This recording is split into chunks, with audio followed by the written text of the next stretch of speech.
Assalamualaikum dan salam sejahtera. Saya Nurzi Pak Wan Cik. Dan saya Halim Muhammad. Kurang seminggu saja lagi umat Islam akan menjalani ibadah puasa. Selain keterujaan beribadah di bulan Ramadan, kesempatan untuk membeli belah dan berniaga di Bazar Ramadan juga rancak berlaku di seluruh negara. Dan tak kurang juga persiapan orang ramai menghadapi musim perayaan Hari Raya Aidilfitri. Dan saban tahun ketika inilah trend kenaikan harga akan berlaku apabila perbelanjaan pengguna bertambah. Malam ini, Soal Jawab membawakan ke studio Datuk Seri Hamzah Zainuddin, Menteri di Kementerian Perdagangan Dalam Negeri, Koperasi dan Kepenggunaan untuk melihat langkah-langkah kawalan dan penguatkuasaan yang akan digerakkan sepanjang bulan Ramadan dan juga menjelang Syawal. Jadi, selamat datang diucapkan kepada Datuk Seri Hamzah dan kami gembira menerima kunjungan Datuk Seri ke Soal Jawab pada malam ini. Kali pertama ke Soal Jawab, ya? Ya, program Soal Jawab ini kali pertama. Jadi saya ucapkan terima kasih kepada TV3 yang sudi menjemput saya pada malam ini. Baik Datuk Seri, kita terus saja ke soalan yang pertama. Jadi sejak Datuk Seri dilantik sebagai orang nombor 1 di KPDN KK pada Julai tahun lalu, ialah satu kementerian yang orang kata mendapat perhatian sebelum ini ekoran beberapa isu yang berkaitan dengan barangan yang terlalu dekat dengan pengguna. Jadi apa penilaian Datuk Seri secara ringkasnya mengenai peranan dan cabaran yang dihadapi oleh KPDN KK dalam mendepani cabaran-cabaran pada masa akan datang, Datuk Seri? Terima kasih atas soalan yang diberikan oleh Saudara Halim ini. Betul, saya baru dilantik sebagai menteri di sini dalam masa lebih kurang 9 bulan. Dalam 9 bulan saya perhatikan bahawa pada hari pertama bila saya masuk dan dalam minggu yang pertama bila saya menemui banyak pemberita dalam program-program, banyak persoalannya timbul tentang masalah pengguna, masalah harga dalam negara. Jadi saya fikirkan apakah ini isu yang paling utama ataupun soalannya tentang persepsi yang masih lagi dimain-mainkan oleh setengah-setengah pihak ataupun kerana rakyat kurang faham tentang apa yang KPDN KK harus buat demi untuk memberikan kepercayaan kepada seluruh rakyat bahawa kementerian ini adalah satu kementerian bukan hanya menilai dari segi kedudukan tentang harga, tetapi juga nak menentukan bahawa segala jenis perniagaan yang ada dalam negara ini harus kita berikan juga keutamaan. Sebab nama kementerian itu sendiri, Kementerian Perdagangan Dalam Negeri. Jadi yang utamanya perdagangan dalam negeri. Kemudian koperasi dan kepenggunaan. Tapi banyak soalan yang ditimbulnya tentang isu kepenggunaan. Tidak dari segi sudut Kementerian Perdagangan Dalam Negeri. Kalau kita lihat dari semua, kalau dirangkumkan, ia adalah merupakan satu kementerian yang agak besar. Karena dari sudut Kementerian Perdagangan Dalam Negeri, dia adalah sesuatu kementerian yang boleh menentukan dari segi membantu pendapatan ekonomi dalam negeri. Domestic economy harus dipertingkatkan. Dalam waktu yang sama, kita juga nak melihat apa saja yang dimainkan peranan peniaga-peniaga tersebut boleh diambil peluang oleh pengguna untuk membantu negara apabila mereka dapat membeli produk-produk yang dikeluarkan oleh peniaga-peniaga tersebut. Untuk merangkumi kedua-dua itu, ia mestilah sesuatu yang balance, seimbang, supaya peniaga boleh mendapat keuntungan dan boleh membantu dari segi pertumbuhan ekonomi dalam negara, dan pengguna boleh menggunakan produk-produk yang mengikut standard yang akan kita bantu.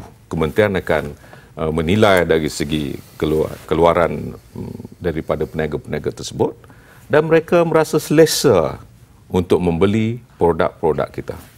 Sebab itu ada program yang kita namakan program Belilah Produk Buatan Malaysia sebagai contoh.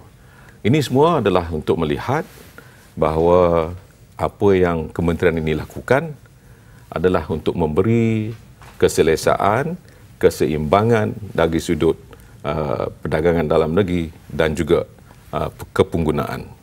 Jadi maknanya ialah kementerian bukan hanya melihat dari sudut pengguna itu saja, termasuk juga peniaga di luar sana.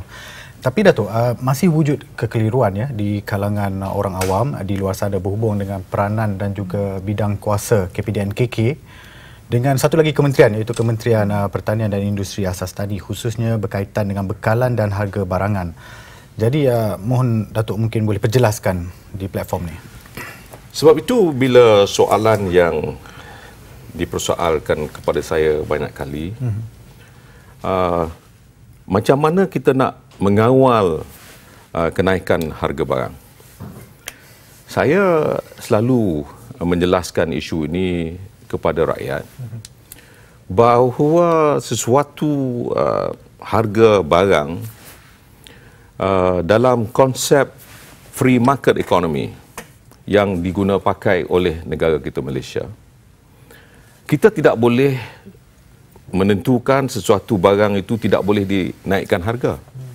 Sebagai sebuah negara yang menggunakan kaedah pasaran bebas ini, ekonomi pasaran bebas ini, kita mesti melihat sudut supply and demand-nya.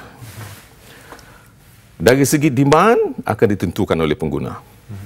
Dari segi supply-nya, inilah peranan-peranan kementerian-kementerian lain, termasuk Kementerian Pertanian dan Asas Tani.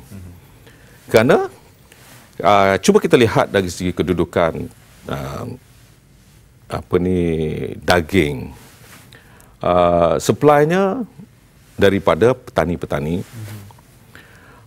dari sudut pengeluaran sayur-sayuran juga petani-petani, dari sudut ikan, ayam, semuanya adalah petani-petani. Jadi supply peranannya adalah datangnya daripada Kementerian Pertanian dan Asas Tani. Manakala dari segi sudut kepenggunaan tadi, pengguna, KPDN KK nak melihat supaya pengguna boleh membeli barang-barang tersebut dengan rasa selesa bahawa dia harganya agak berpatutan. Sebab itu saya akhir-akhir ini selalu menyebut bahawa kita harus menggunakan harga, kaedah harga patut daripada nak sebut tentang harga naik, harga turun. Maka inilah yang sepatutnya dilihat oleh rakyat bahawa kedudukan semua kementerian yang ada dalam negara kita ini berperanan untuk menentukan masalah kos sara hidup itu dapat diselesaikan bersama. Walaupun akta dari segi perihal dagangan dan anti pencatutan itu di bawah KPDN KK, tetapi bukan bermakna supply itu datangnya daripada KPDN KK. Supply kalau barang-barang produk yang saya sebutkan tadi daripada Kementerian Pertanian.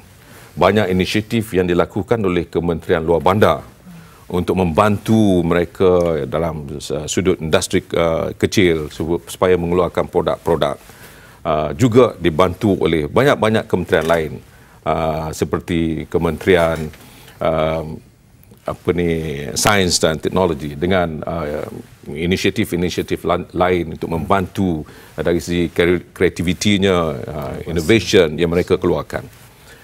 Semua ini akan bekerjasama dengan kementerian saya supaya supply itu mencukupi, produk-produk itu dikeluarkan mengikut standard, dan semua ini berlaku dan kita dengan menggunakan akta-akta yang sedia ada, penguatkuasa yang ada dengan kita ini, membantu supaya rakyat sedar belilah buatan produk Malaysia ini kerana kita dah tentukan standardnya dan mereka juga boleh merasa selesa sebab persediaan untuk peniaga ini mengeluarkan produk-produk tersebut kita bantu supaya ianya tidak begitu tinggi dan tidak langsung tidak boleh peniaga membuat keuntungan. Semua ini kita berikan keseimbangan seperti apa yang saya katakan tadi.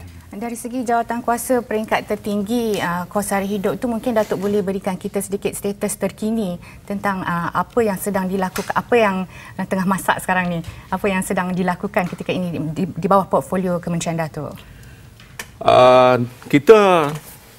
Kerajaan telah menubuhkan satu jawatankuasa kabinet yang kita namakan jawatankuasa kos sara hidup. Ini dipengerusikan oleh Yang Amat Berhormat Timbalan Perdana Menteri sendiri. Dalam jawatankuasa ini kita ada beberapa kementerian yang dianggotai oleh semua ahli-ahli anggota kabinet, seperti Kementerian Pertanian, MITI, Kementerian Luar Bandar, Kementerian Kerjaan Tempatan. Ada 8 kementerian semuanya. Semua ini adalah untuk melihat masalah kos sara hidup ini dapat ditangani bersama. Di mana letaknya agenda-agenda yang tertentu supaya kita dapat melihat dari segi keseluruhannya.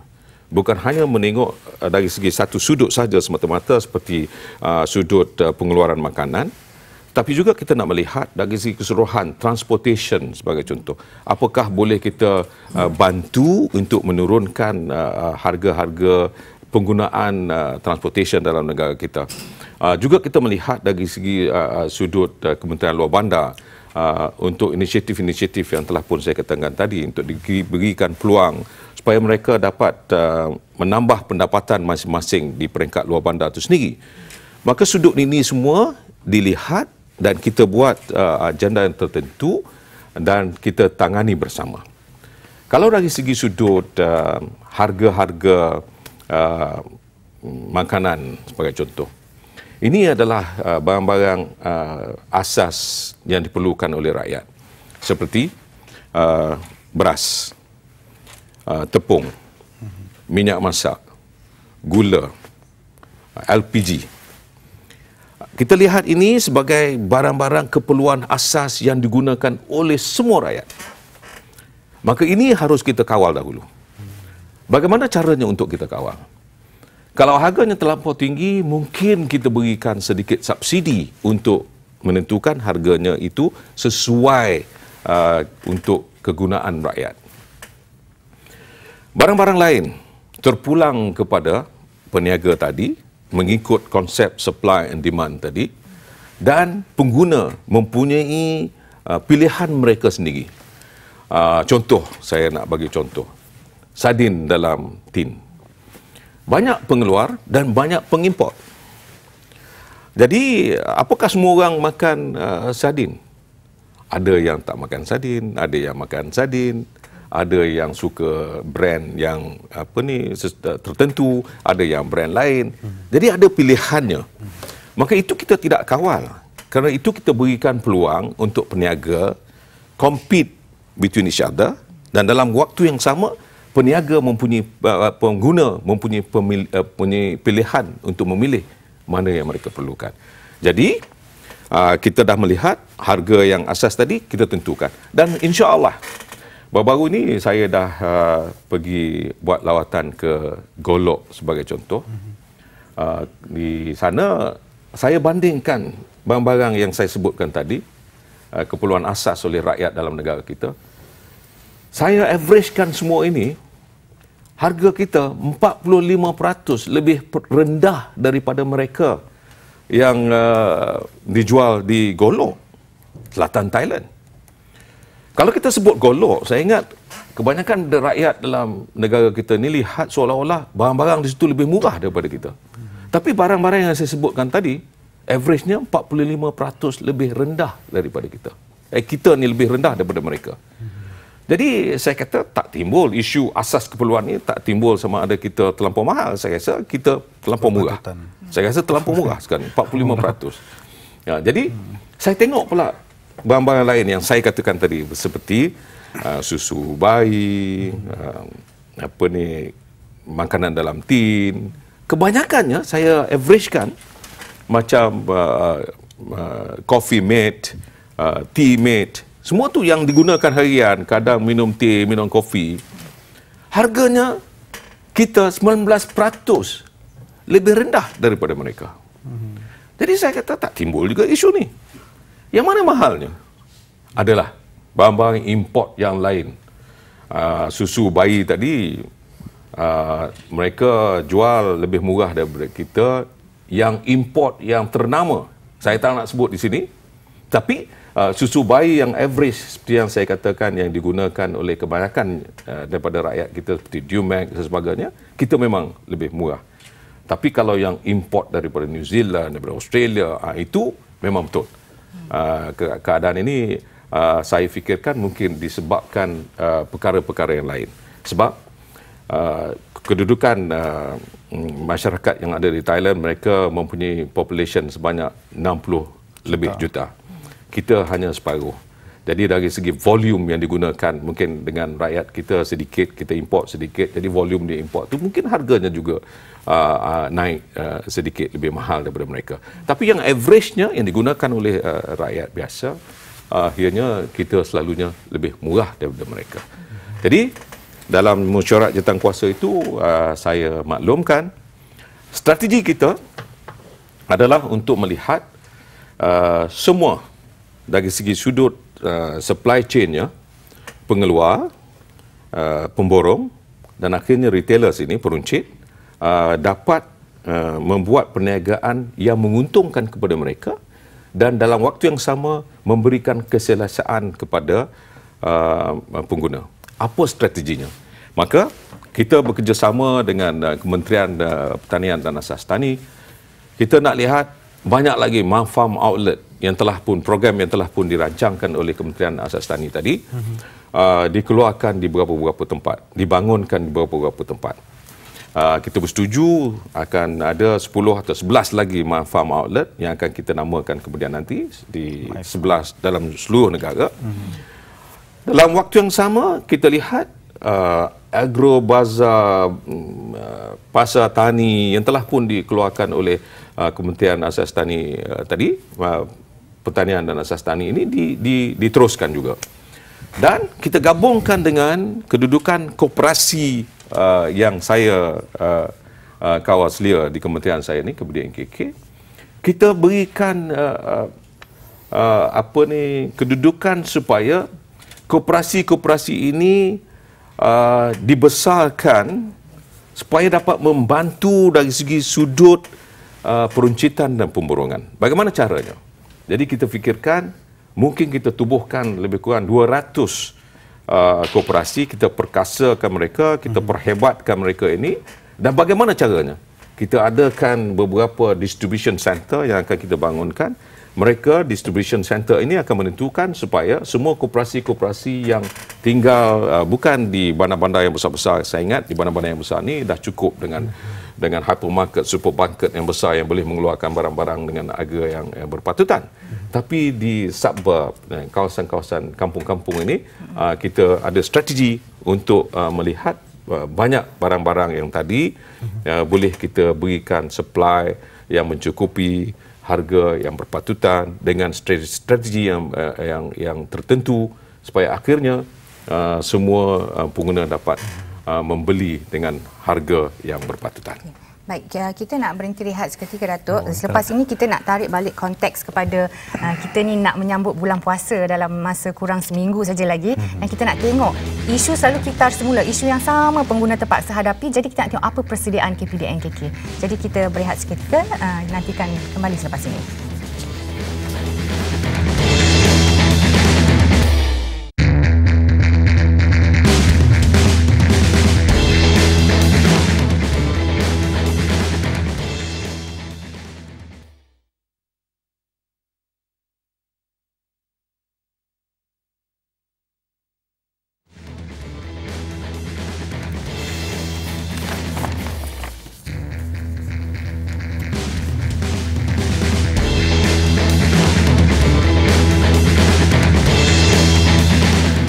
bertemu kembali dalam Soal Jawab. Kita masih lagi membincangkan topik penguatkuasaan harga sepanjang bulan Ramadan. Baik, Nozi, tadi ada soalan. Sebelum kita berehat tadi, kita tanyakan kepada Datuk dan konteks kedatangan bulan puasa ni dan hari raya yang kita akan sambut juga dalam masa sebulan selepas itu. Kita biasa dengar aduan daripada pengguna mengenai harga barangan yang keterlaluan, tiada tanda harga.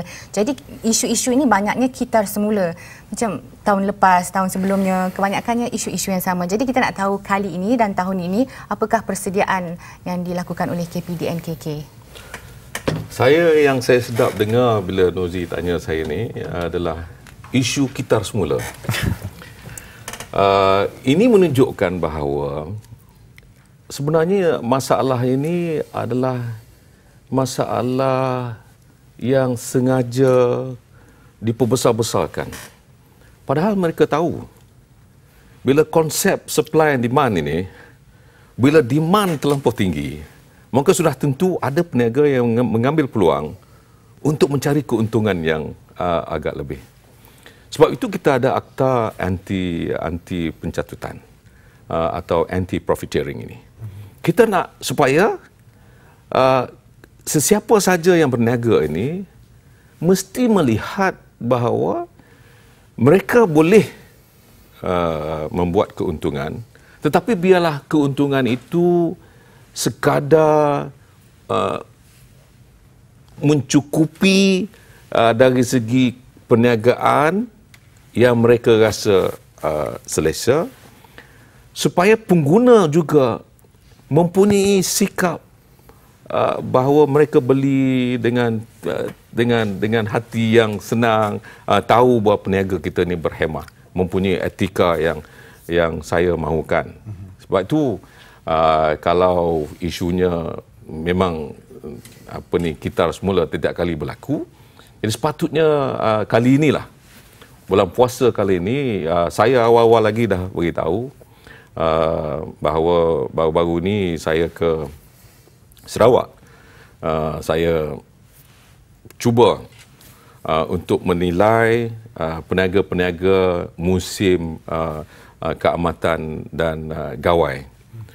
Saya pergi tengok di sana tu, saya pergi pasar, saya lihat. Pertamanya mereka ikut undang-undang, keluarkan semua harga-harga yang terkawal dengan mengeluarkan tanda harga kala megah jambu. Kedua, semua barang-barang yang terkawal itu mereka ikut benar-benar, tidak sampai ke harga yang ceiling yang kita benarkan. Jadi saya tanya, mereka kata walaupun mereka peniaga, mereka juga adalah merupakan rakyat yang juga merupakan pengguna. Jadi sama-sama peniaga pengguna, yang pengguna sudah tentulah mereka juga nak membeli satu kadar harga yang selesa. Kalau ini boleh berlaku masa musim keamatan dan gawai, saya lebih yakin musim raya bulan puasa ini, musim hari raya ini, sepatutnya peniaga merasakan ini adalah waktu untuk kita sama-sama rasa bangga, selesa. Janganlah ada pihak yang hanya melihat inilah masanya untuk kita mencari keuntungan lebih, dan kita salahkan kerajaan kerana tidak dapat mengawal. Kemungkinan ada satu golongan yang sengaja naikkan harga waktu ini, salahkan kerajaan supaya pengguna merasa tertekan. Saya nak beritahu, kalau ini berlaku, penguat kuasa akan sudah bersedia. Dalam proses untuk bersedia kali ini, kita dah ada bermacam-macam cara. Kali ini kita ada kita punya squad yang kita namakan STAR. Squad Tindakan Aduan Rakyat, STAR. Mereka ini menggunakan mobile vehicle. Aduan akan, bila kita terima, mereka akan turun ke bawah dengan secepat mungkin. Mereka akan sentiasa ada di tempat-tempat yang kita rasakan kawasan-kawasan yang memang ramai peniaga dan ramai pengguna, tumpuan, kawasan-kawasan tumpuan ini, dan nak pastikan supaya apabila kita umumkan harga-harga terkawal musim hari raya ini, semua peniaga mengikuti dengan secara yang lebih baik. Jangan kita hanya semata-mata nak arahkan penguat kuasa saja. Pengguna juga harus membantu KPDNKK. Pertama, bagaimana caranya? Untuk mereka juga menjadi mata dan telinga kepada kementerian melalui program-program yang telah pun saya namakan. Salah satu programnya skuad pengguna. Ramai skuad pengguna ini ditubuhkan oleh banyak NGO di seluruh negara. Pertama. Kedua, program kita yang baru, Friends of KPDNKK. Saya telah war-warkan supaya lebih ramai rakyat dalam negara kita ini menjadi Friends of KPDNKK. Kalau ramai yang telah menjadi Friends of KPDNKK, apa gunanya untuk mereka menjadi sahabat kepada Friends KPDNKK? Inilah gunanya untuk membantu kita nak melihat supaya peniaga-peniaga yang ada dalam negara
barang tu lebih kecil kata daripada asal.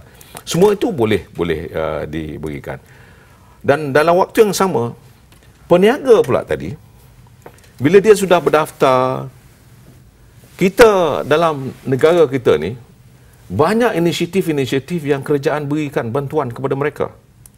Kerana kita pun nak besarkan lagi bisnes secara online ini. Dalam hari ini, setakat hari inilah, yang buat bisnes online sudah melebihi 34,000 angka yang telah pun berdaftar dengan SSM. Yang berdaftar saja. Yang berdaftar saja sudah 34,000. Dan kita nak galakkan supaya lebih ramai. Sebab ini adalah pada saya, masa depan ramai peniaga akan move dalam ikut kaedah online business ini kerana memberikan kemudahan. Semua orang tengok ikut teknologi yang baru sekarang ni, senang, mudah, dia order dan dia tak payah nak pergi ke kedai tersebut. Banyak virtual mall yang telah pun diwujudkan dalam negara. Cuma saya nak nasihatkan kepada pengguna lah. Apapun, sama ada mereka dah daftar ataupun tidak, cubalah cari the marketplace yang benar-benar telah pun established. Kalau orang-orang yang baru tu, cek betul ke kawan ni, cek dulu dengan KPDNK kalau kita tak pasti. Jadi KPDNK akan beritahu dengan mereka, ya betul, ini dah daftar, mereka dah jalan dengan baik, bolehlah buat jual beli bersama dengan mereka. Ini semua adalah kaedah-kaedah yang akan kita berikan kemudahan kepada peniaga dan juga pengguna. Tapi saya nak bagi satu yang hari ini banyak orang keliru. Bagaimana pula kalau orang tu nak jual satu benda je? Macam saya lah, tiba-tiba saya ada idea nak jual kuih raya. Bulan puasa ni je saya buat. Lepas raya saya dah tak berniaga dah. Macam mana? Senario, kalau ada senario macam tu? Mudah. Saya nak pastikan ada regulation besok. Bila Halim nak berniaga dalam masa 30 hari. Sebelum itu apply dengan kita, dengan SSM, mengatakan saya nak berniaga online hanya dalam masa 30 hari. Jadi kita bagi tempoh dalam masa 30 hari itu, kelulusan kita berikan, kemudian tak apa, cukup. Jadi fee-nya akan ditentukan mengikut kadar-kadar yang begitu, tempoh yang kita beri. Jadi dia memberi kemudahan, keselesaan kepada semua pihak, peniaga dan juga pengguna. Inilah yang nak kita lakukan. Dari segi ciri-ciri website ataupun Instagram account yang kita nak pergi membeli belah tu, mungkin Dato' ada pesanan kepada pengguna. Macam saya lah, kata saya nak beli tudung, mai ikut dan je beli, tak tahu ciri-ciri apa yang saya patut tahu pada satu-satu akaun ataupun penjual itu, supaya saya tahu saya tak ditipu. Dan kalau saya nak semak macam mana betul ke tidak syarikat ni, apa yang saya harus lakukan? Pertama, bila kita tengok online ni macam-macam jenis perniagaan yang ada. Kita kena lihat sama ada peniaga ini telah pun berdaftar. Tadi saya dah beritahu.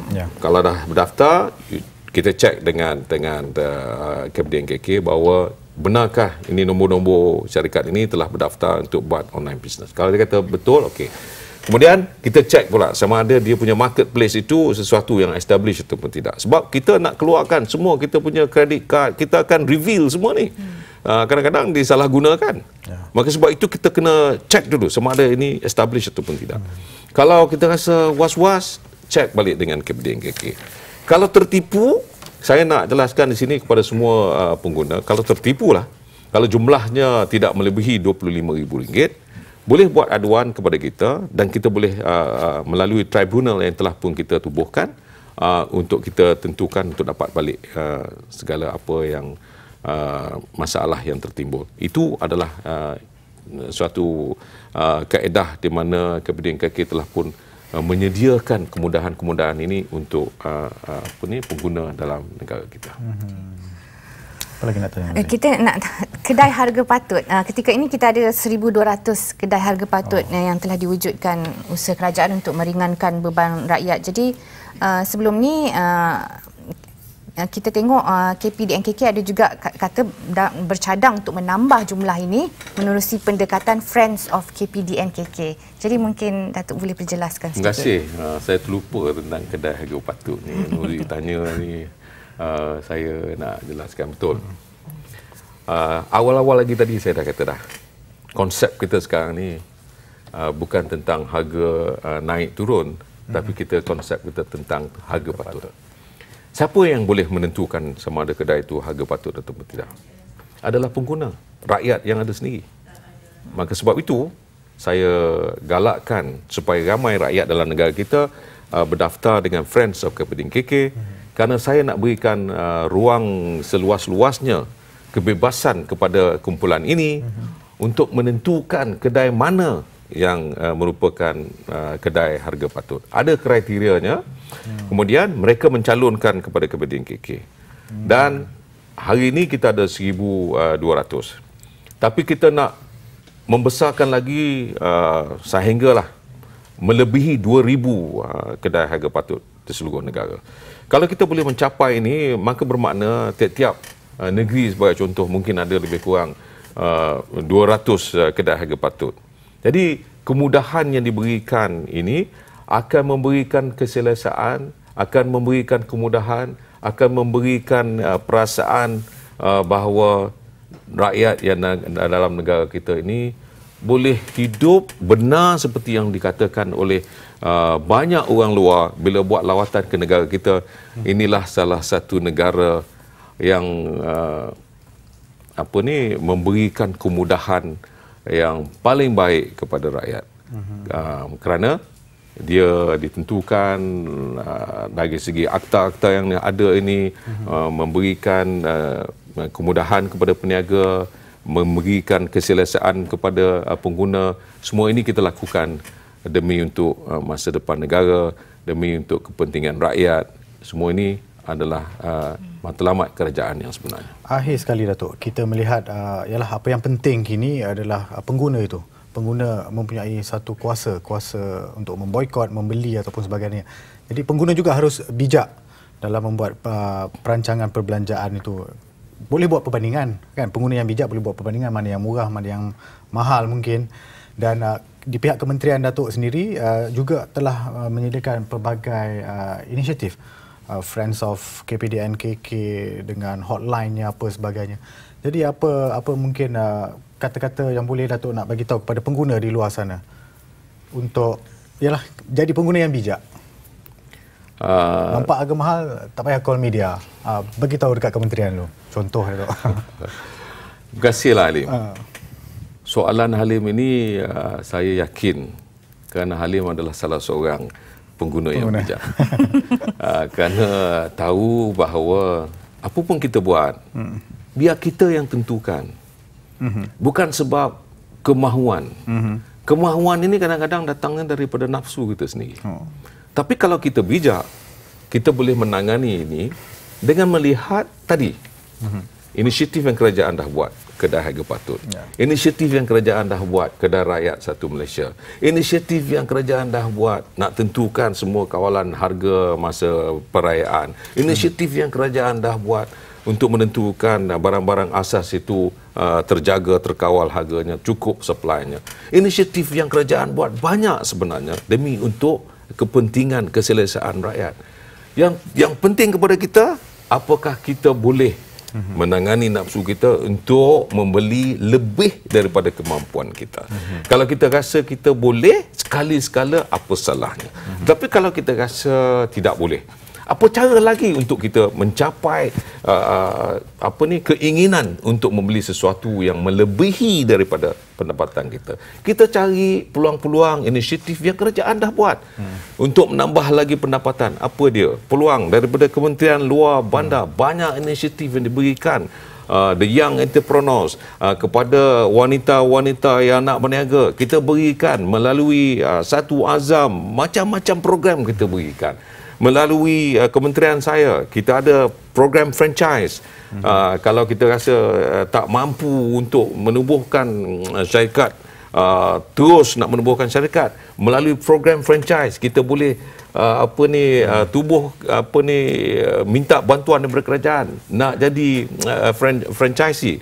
Ini semua kita lakukan semata-mata untuk akhirnya kembali kepada ayat pertama saya tadi, nak balancekan dari segi sudut perdagangan dalam negeri dan kepenggunaan. Kalau ini semua boleh kita lakukan, insya-Allah, saya yakin bahawa negara ini adalah sebuah negara yang terbaik untuk menguruskan dari segi keadaan ekonomi, dari segi membantu keadaan, consumerismnya, dari segi memberikan ruang-ruang yang lebih besar untuk rakyat. So maknanya bulan puasa ni kita tak ada perlu nak ada risau, bimbang sebab kementerian sentiasa ada untuk memantau.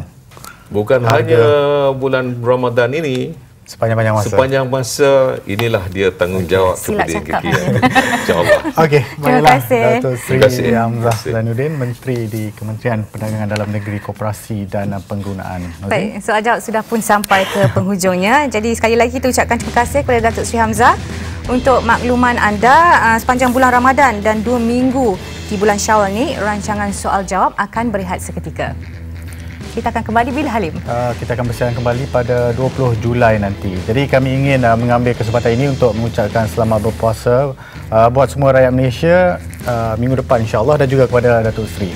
Jadi moga dipermudahkan dan mendapat keberkatan Allah Subhanahu Wa Taala. Sehingga berjumpa lagi, saya Halim Muhammad dan saya Nurzi Pak Wancik. Salam hormat dan Assalamualaikum.